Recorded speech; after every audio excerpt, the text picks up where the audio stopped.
To round out the connections between what we're talking about in this chapter and what has happened before, when we're examining the internal validity of our claim, this is kind of the fun part where you can, in an almost lawyerly fashion, say, do these words really mean what you think they do? And are there other suspects out there for this association that we haven't thought about? One of the ways that psychologists talk about these other suspects is to use the phrase third variable, or you'll hear people say third variable explanation. And that means that there's some other variable out there that's driving the correlation. One of my favorite statistics is, there is a negative correlation between the number of mules in counties in Missouri and the number of professors. So the more mules you have, the fewer professors. So there's some universal constant going on here. Well, that the third variable confound for that is that our professors tend to be concentrated in non-agricultural places. And in the same fashion, when you're looking at the correlates of, say, student success, are there some other variables out there that are driving the relationship? I may have mentioned this before, but I'm what they call a first-generation college student. You're just a very lucky first-generation college student. My mother graduated from what would have been the equivalent of 7th grade, and my father did have a high school education. I'm the first person to go on to college. Well, first-generation college students, we know, are at risk for not succeeding in college. And also, first-generation students tend to be less test-wise. They tend to have lower ACT scores. So if you're thinking about using, say, the ACT as a criterion for college admission, you might be discriminating against a student just by virtue of the fact that they're on their ACT scores, but what's really going on is nobody in their family has ever gone to college before. Sometimes third variable explanations can document societal problems. The scores of, say, rural students or students from urban environments tend to also be a bit lower, but is this a third variable explanation, or are we documenting something about social inequality?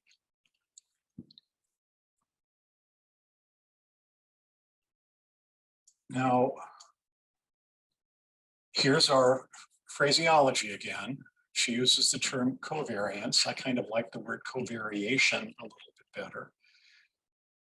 Just to have an association claim, we need to have some kind of a relationship going on there. And as you think about an association claim or a covariance, it's important to go just a little bit further than she does in the book. She just says, well, is there a correlation there? If yes, then fine. If no, then there's none. Probably you want to look at a scatter plot or some kind of a relationship to see if that functional relationship is in fact a straight line or not. Because just a correlation coefficient could hide the real story that's going on. The second thing that she mentions is temporal precedence. And the thinking there is that in order for us to have more confidence that there's some kind of a causal effect, something has to have happened before something else. And we can have a little more confidence in that, but it doesn't necessarily guarantee that we have a strong causal relationship. For example, if you at time one assess people's motivation for school, and at times say, what is your father's occupation? The very fact that you've gathered it in temporal sequence isn't really important because your father's occupation probably also existed before you got the report of it. Secondly, there are times when we do not have temporal precedence, but we have a really strong theory. For example, we do twin studies. We look at monozygotic and dizygotic twins. Now they grow up together. At each time of measurement, they are measured at the same period in time. But we have this really strong theory that environment and genetics determine behavior. And we believe from our studies of biology that monozygotic twins have the same genetic makeup, and dizygotic twins have half their genetic material in common. So if we're going to start exploring some of that, we say, well, we know something about the quality of the data that we have.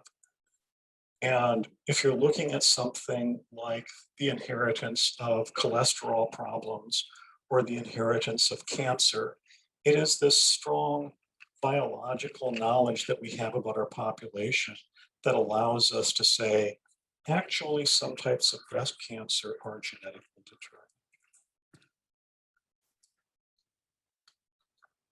And her third part is internal validity. And by that, as we mentioned before, there might be a third variable out there that's causing you to find a relationship between one variable and another. So back in the before times when you went to Ellis Library, there were these huge posters that said, you know, it's called social programming. It's shown to slightly reduce alcohol consumption on campus, but they say, oh, and if you consume alcohol, this will lead to 30% more D's and F's in your transcript. And that's an association claim. But, you know, I'll tell you a slightly fun little secret, folks.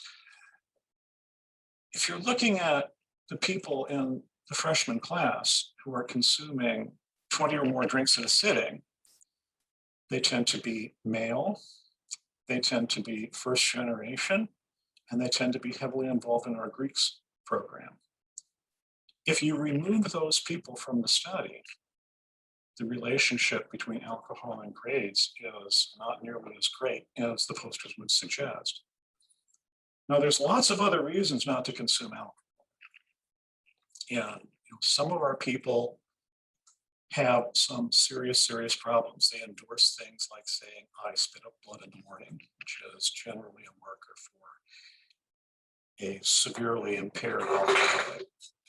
But, that association claim just by itself is not sufficient. There are some third variable explanations you can play around with there.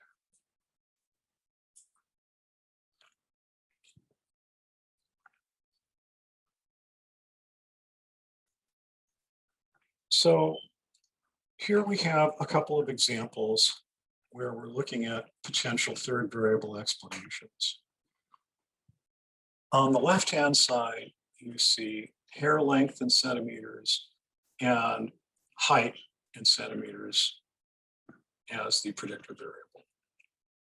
And we see here that if we would just look at a correlation between how tall you are and how long your hair is, you would tend to think there must be some negative relationship going on there. Well, the third variable explanation going on here is gender, that men tend to be slightly taller than women, and men on average tend to have shorter hair.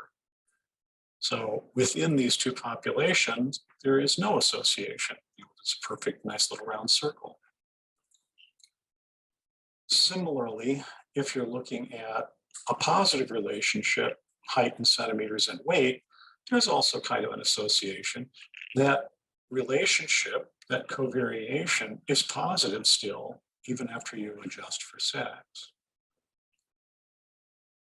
Here's another example that I kind of like to tell my students that draws things in even sharper detail. Consider the scatter plot here on the left that shows you a negative relationship. And let's ignore the colors of the dots for a moment. Say there's a negative relationship. Think about how you enter text, how fast you type. Maybe the y-axis could be how many mistakes do you make, and the x-axis could be how fast are you typing. If you're just looking at a population of people, you might observe that the people who type most quickly also make the fewest errors, and those people who type most slowly make more errors. Well, yes, there's a negative relationship going on there, but you wouldn't want to tell somebody, hey, want to make fewer mistakes in typing? Speed it up. Because the third variable explanation there is not categories, but it's kind of degree of expertise or degree of ability to type.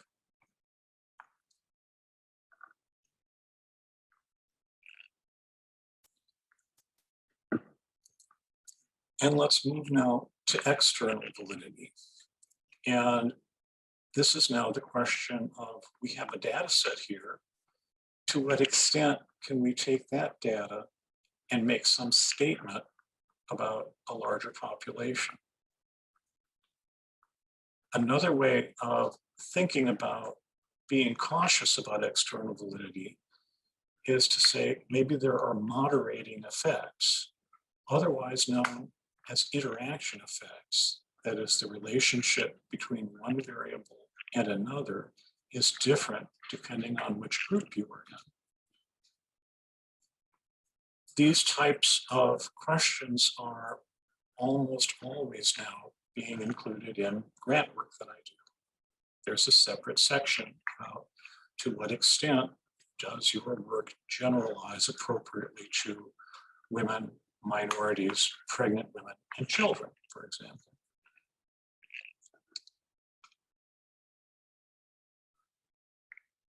So this is an example taken from the book. If we're looking at, this is a study of brain functioning, where we're looking at the amount of time sitting. If we don't use a random sample, we don't necessarily have to reject our association and just say, oh, there's an association going on here. I don't know if it's going to carry on to a different population.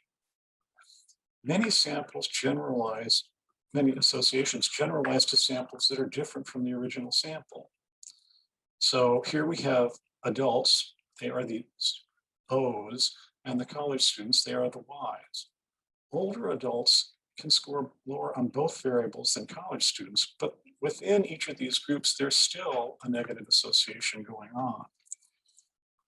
So if you think about this, the question of an interaction effect amounts to thinking about the regression line you would have between time sitting and MTL thickness based on all the people you have in the study, and the regression line you would have if you only analyzed the adults, and the regression line that you would have if you only analyzed the college students.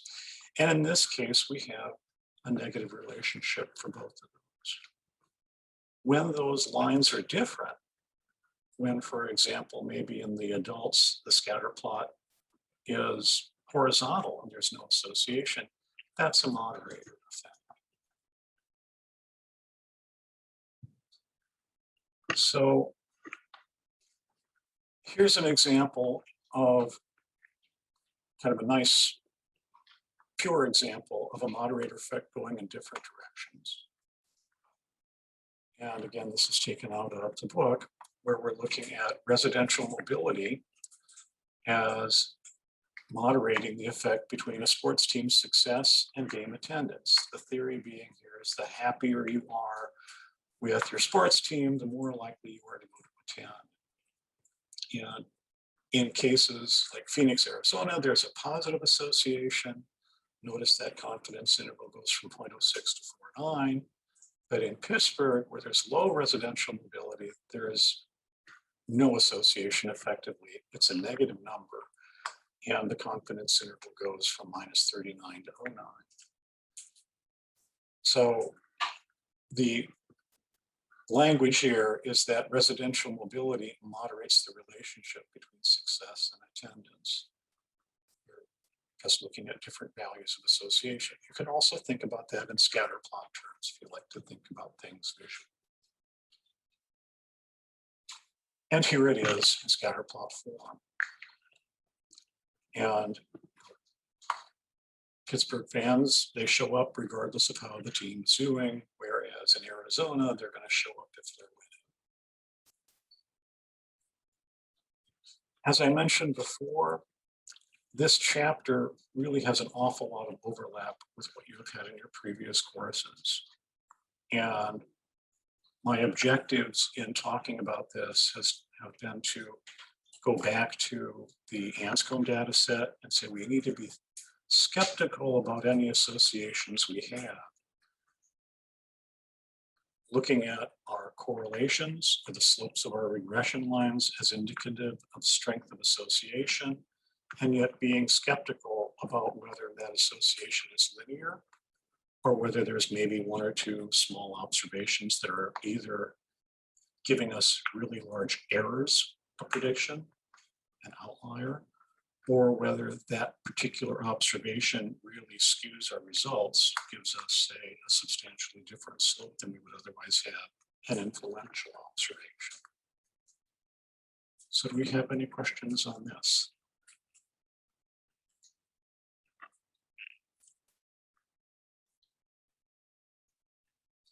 Could you give another example of moderating variables?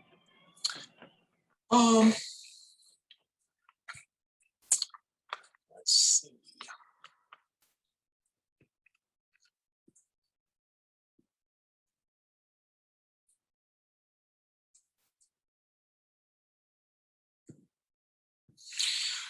Well, here on campus, moderator effects seem to be present in a lot of our programming. We might want to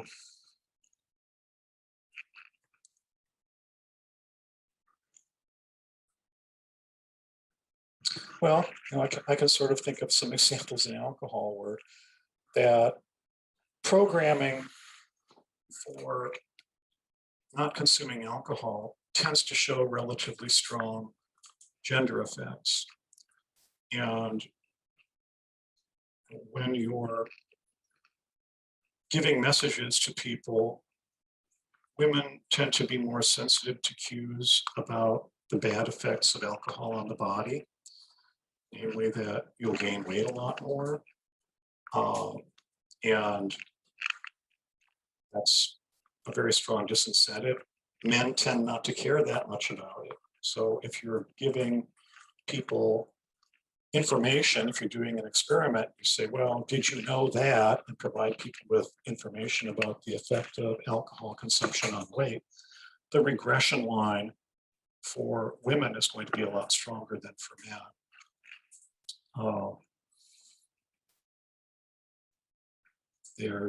That's one example I can think of right off the top of my head.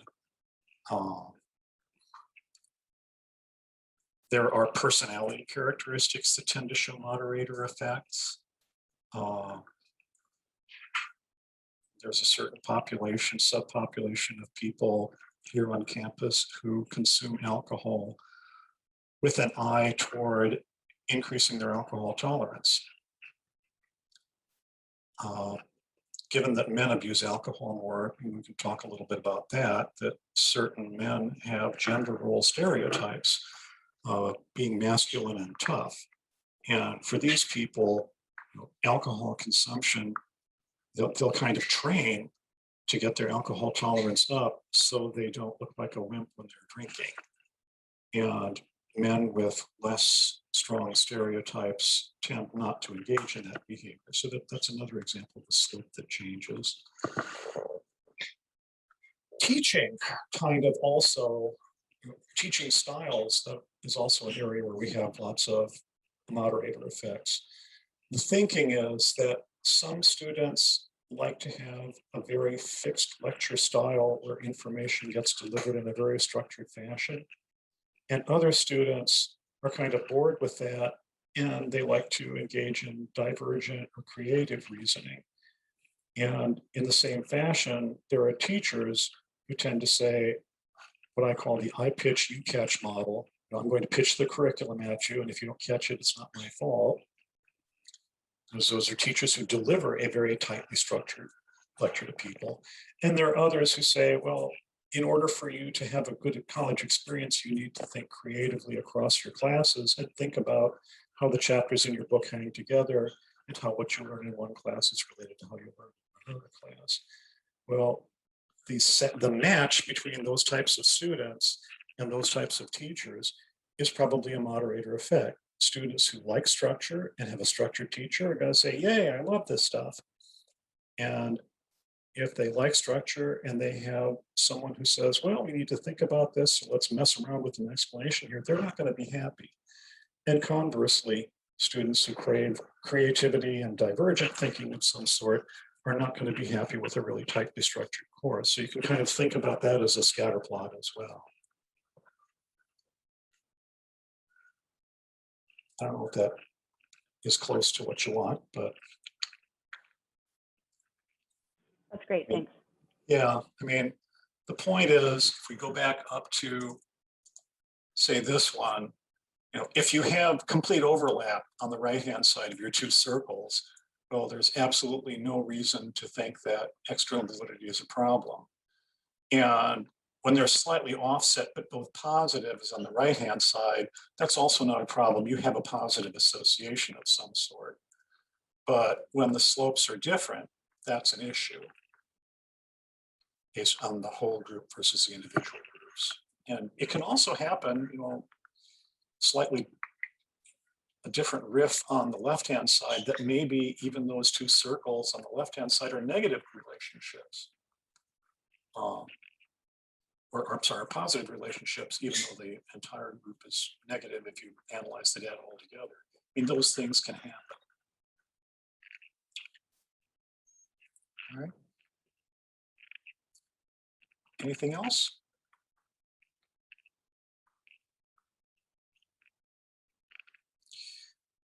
So if there aren't other things, let's very slowly turn back to our Rstudio example.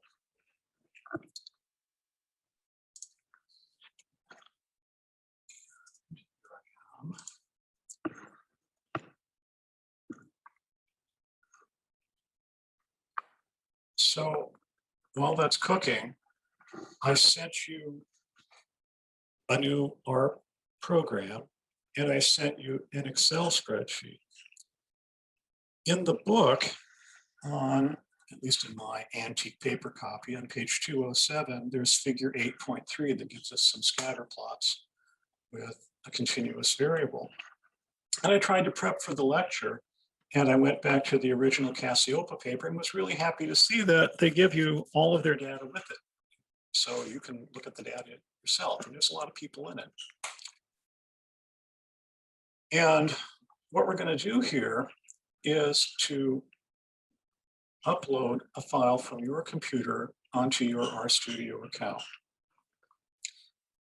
And we are kind of halfway into the class, and this is going to take its time. And this is the aspect that people were telling me is the hardest for people in class to work with, because sometimes people get confused as to where things are located on their computer. So from your Mizzou account, you should have a file in there called figure 8.3.xls. That's an Excel spreadsheet. And we can come in and we can take a look at that. It's going to be in your downloads file. If you're using a Windows computer, you can play around with that, and you should see that file is in your downloads file. I put it inside of the folder I have for the class. So if you open figure 8.3, it's going to come up and say, oh, here's your Excel file. We can make this bigger so we can see it. But what you see here is an Excel spreadsheet. The first row gives you some variable names. The thing to remember about R is whenever you're going to refer to these names, you're going to have to capitalize it exactly the way they did. So you can't say lowercase m-e-t. And the rows of this contain my data. And there's whole bunches of people. Ride the elevator down here. We have several thousand observations in this data set. Now, this computer is sitting on your computer locally. So what you're going to want to do is to upload that from your computer into the cloud. And the way we're going to do that is in the lower right-hand corner, you see new folder, upload, delete, rename, and so forth. We'll click the upload button. What you see here is it's going to upload it into your cloud directory. It's like a little file folder. And then down here, you want to select the choose file option. And you want to go to where that file is. So in your case, for those of you playing with Windows, you'll go into the downloads directory. In my case, I saved it to the class folder, so you want to upload it from wherever else it is. Double click on that, and that hit the OK button.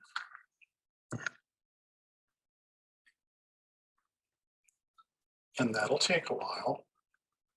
And when it's done, you'll see that there's going to be a new file called figure 8.3.xls that appears in your environment.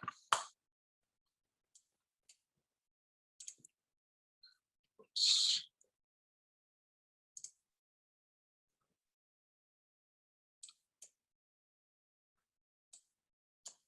I hope I didn't mess things up.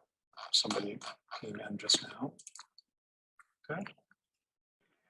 Sorry, I missed how you got to downloading. Yeah, yes. Thank you. Okay. So, and I'll open up my chat so I can get these. Got it. Okay.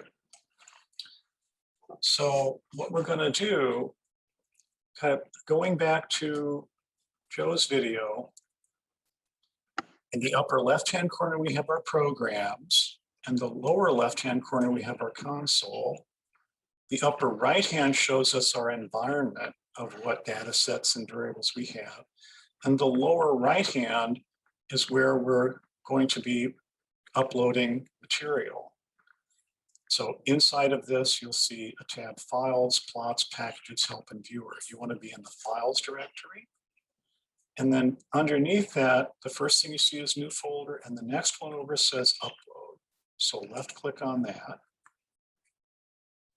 And that's going to put this in your project directory. And you want to click Choose File, and then select figure 8.3 and upload that. And then hit the OK button.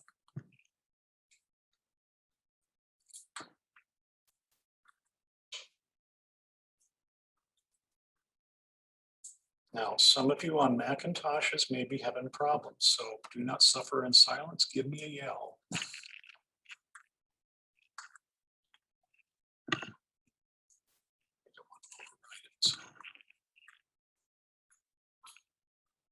So then downstairs, you're going to see this Excel file, figure 8.3.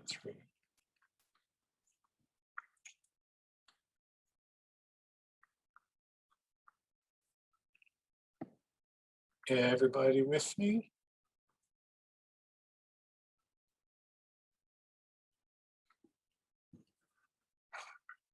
So, next semester, or if you're going to go on, and do honors and do your own projects for your senior thesis, you're going to have some data. And this is how you're going to get the data you collected up into the cloud so you can analyze it. Now, this is just an Excel file. It's not yet a data set.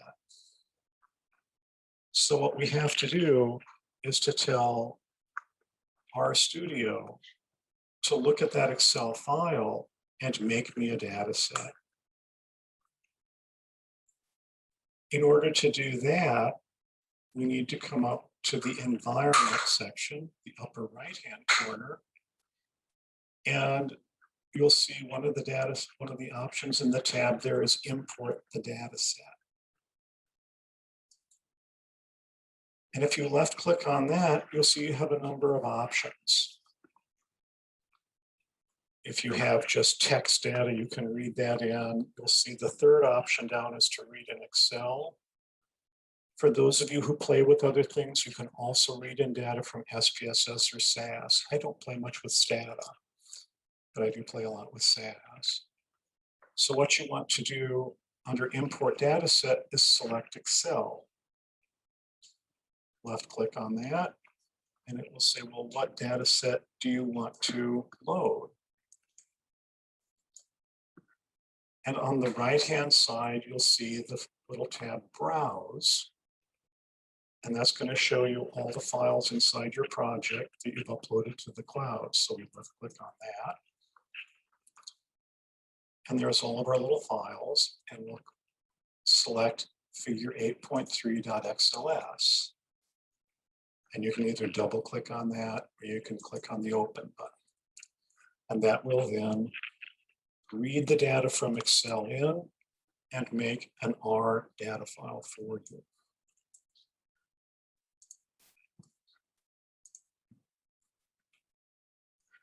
And it gives you a little preview of what your variables are and what the values are. If that looks okay, then down in the lower right-hand corner, you say import. And this then imports the data into a data set. So now you should see figure 8.3. It says I have 16,383 people, and I have 2 variables. And just for goodness sake, it gives you a little preview of exactly what those variables are. So the number 1 means I'm at online, and the number 2 means I'm at offline.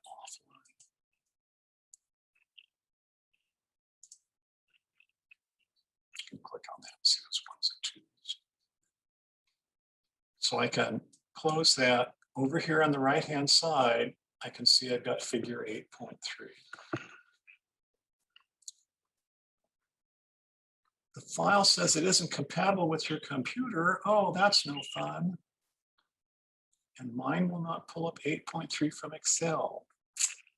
All right, so let's deal with Allison's question first. Same.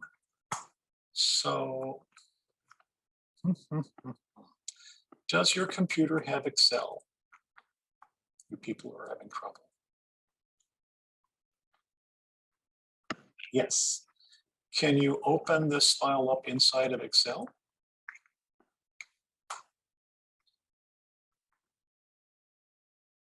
I don't think yours does. Okay. Oh, this is news. So let's concentrate on our successes. Everyone is able to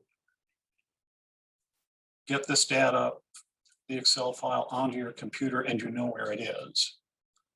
And now the issue is, it's not maybe your computer, right? So Allison, what kind of computer are we working from? Well, I have a MacBook, so I feel like it should work, but when I try to download it, it just keeps saying it's not compatible with my computer. And you're downloading it from Outlook or Yeah, from your university account? yeah, that's what I'm trying to. Okay. This is news to me. What I can do is I can make a version of this data that's text, and everybody should be able to read the data in its text.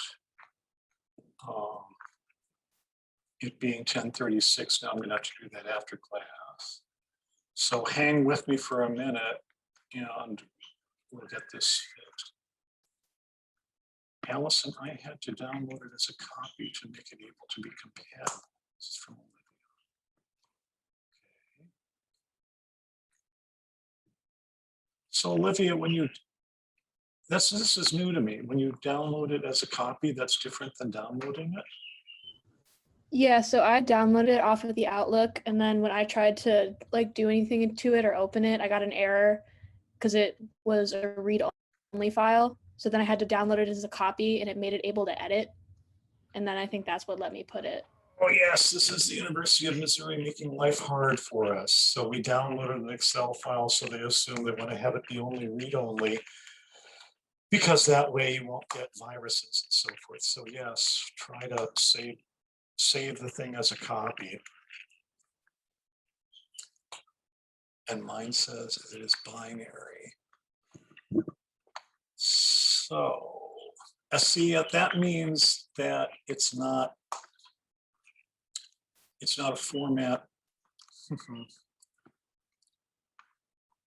That means it's a binary file. That means for some odd reason, it thinks that it's composed of the zeros and ones that constitute a computer program and not a file.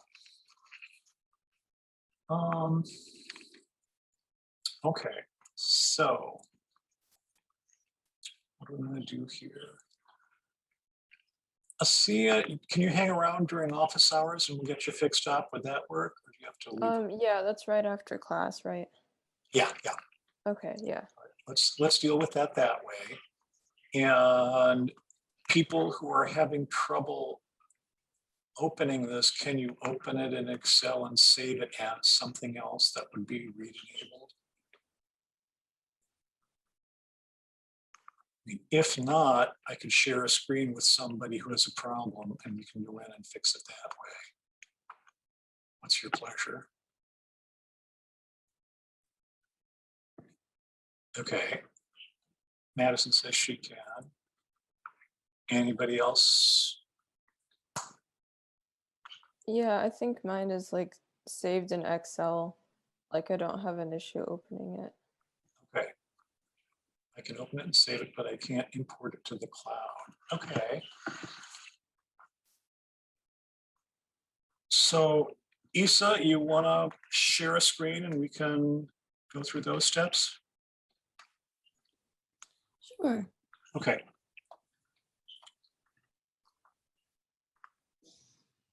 Okay, Olivia will be right with you.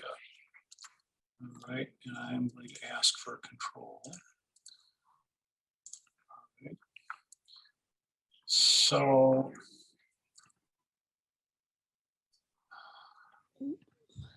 okay, thank you. So inside here, I'm going to come up here and browse. Browse. Hello. Oh, okay. So stop moving your cursor for a minute. Sorry. And underneath files. Come here. Controlling it is sometimes, I think it's great you folks are all working together. I'm wondering why I can't.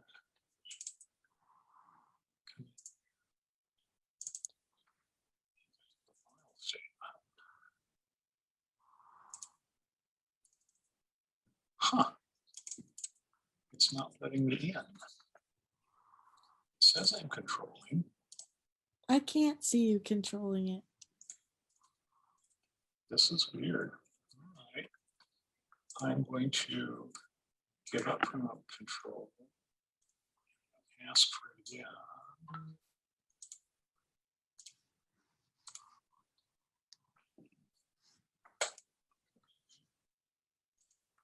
Can you click underneath? Yeah, all right, good. Oh, All right, so click on the, all right, you're, oh no. all right, yeah, allow this app to control your computer.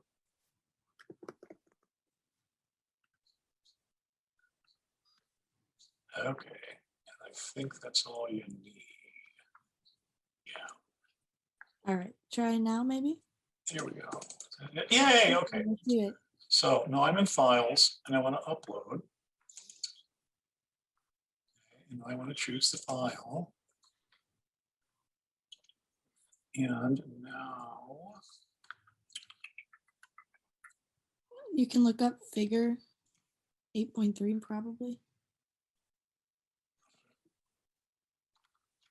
is that?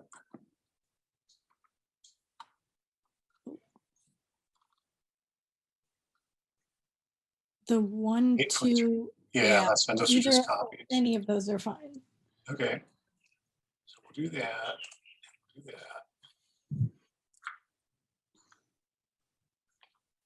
Okay. Okay. Looks like you're on the road. Was there any other problems? Nope, that was all. Okay. All right. Take your screen back down.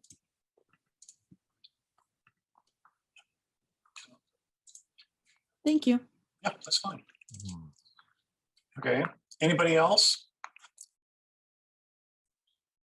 Once they install it works. All right. So some of you are saying, like Olivia's saying, it's asking you to install a bunch of things to be able to read it. All right. But it does tell you which programs to install. Okay. Anybody else apart from the CEO? We're doing well. So the other thing that I sent you is this code to your Outlook commands. So you can come in and you can say, make me a new file. It's an R script. And then you can paste that code in there. And if you'd like, you can save it as the name marital satisfaction plots.r.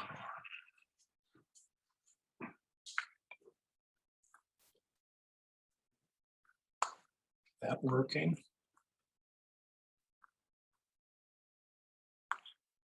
Was that code sent in the latest email? Mm-hmm. Yeah. Okay. And it's, I set it just as a text file to make life easier. So you should be able to open up the note and copy it and paste it into your RStudio.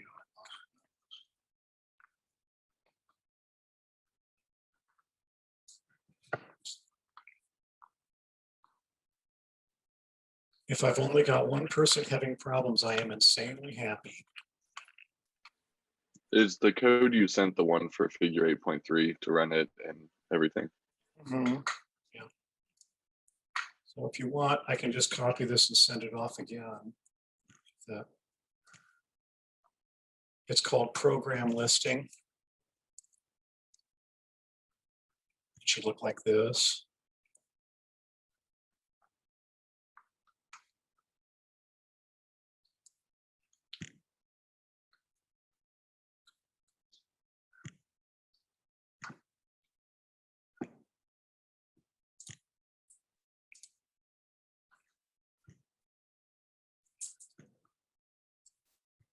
So, and again, what we're going to be doing here is just running exactly what I've sent you. And I'm taking a little bit of time to introduce you to some very small things that will just be smaller ways to make life look a little nicer.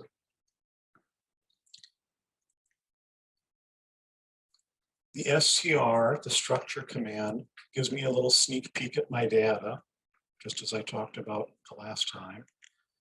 If I put the cursor on str and hit the run button, downstairs in my console, it says, oh yeah, I've got 16,383 people. There's 2 variables. And here's a little sniff of what the first few values are on the data.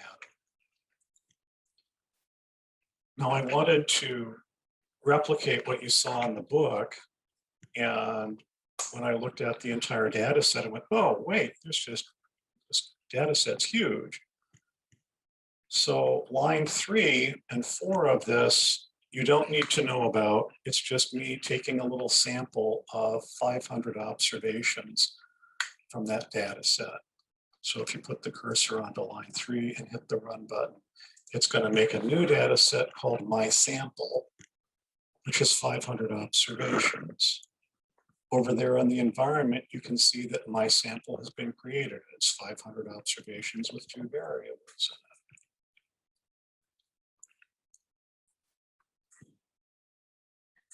So now we're kind of into the happy part where we can make some pictures.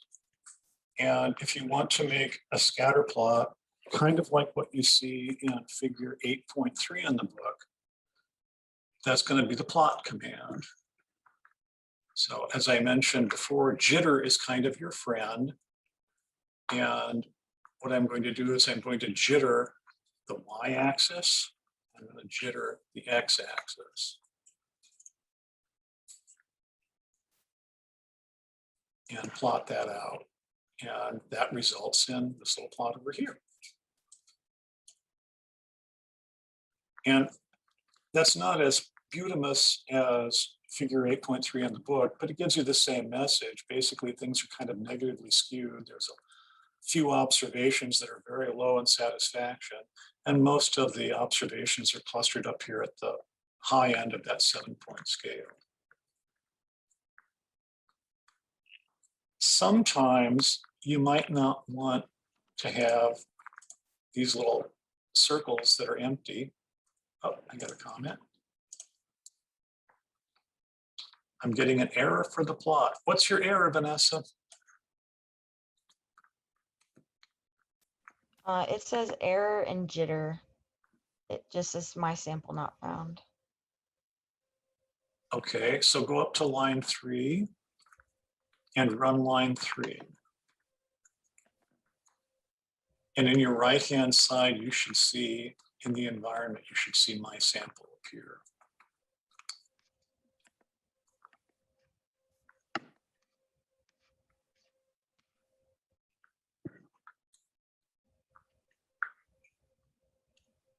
And let me know if that doesn't fix it.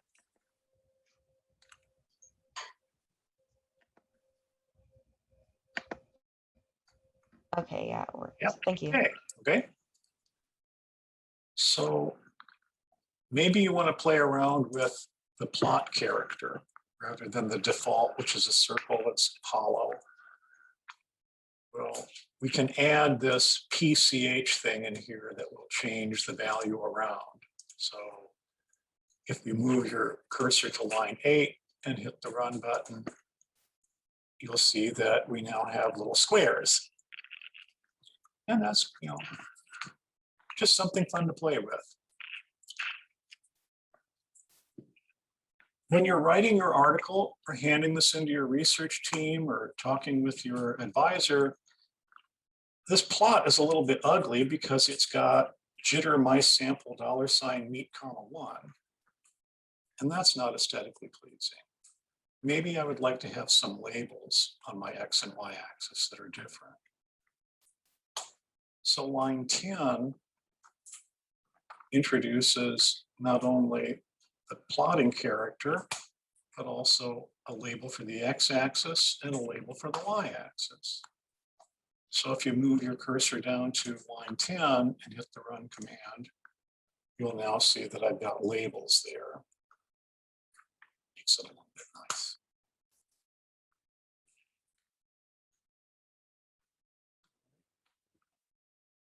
We're at time today. If you got some problems and can hang around, do so. We will pick it up on Monday and cover box plots and violin plots and how to export things, get them back down to your computer from being in RStudio, okay?